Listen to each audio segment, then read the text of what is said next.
हिंदू होगा और वो मराठी होगा, तो आपको लग रहा है कि हिंदू और मराठी इन दो शब्दों के जरिए जो है एक डिवीजन क्रिएट करने का प्रयास किया जा रहा है? एक दूसरा मी तुम्हाला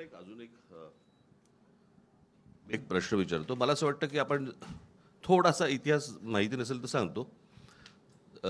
पेशव्यांच्या काळामध्ये मला असं वाटतं 3 संस्थानं उभी राहिली. त्यातलं एक गुजरातचं मधलं गायकवाडांचं, शिंदेंचं म्हणजे सिंधिया ज्यांना म्हणतो आपण ते, आणि तिसरं होळकरांचं. बरोबर. जे साम्राज्य उभं राहिलं ते बडोद्याचं साम्राज्य उभं राहिलं, जे मराठेशाहीचं साम्राज्य आहे. बरोबर. मग त्या बडोद्यामध्ये सगळे मेयर गुजराती का होता तो?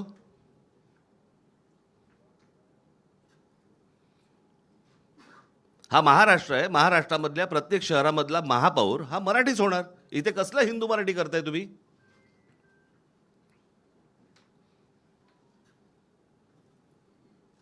आणि मला मी त्या दिवशी म्हटलं नाही का तुम्हाला की आम्ही हिंदू आहोत, हिंदी नाही आहोत. तुम्हाला महाराष्ट्रातल्या या शहरांमध्ये मराठीचा मान हा तुम्हाला राखलाच पाहिजे.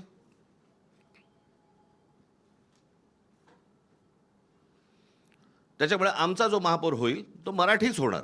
मुंबईचा महापौर मराठीच होणार. या प्रश्नाला एकच आहे, याचा अर्थ भाजप मराठी माणसाला हिंदू नाही का समजत?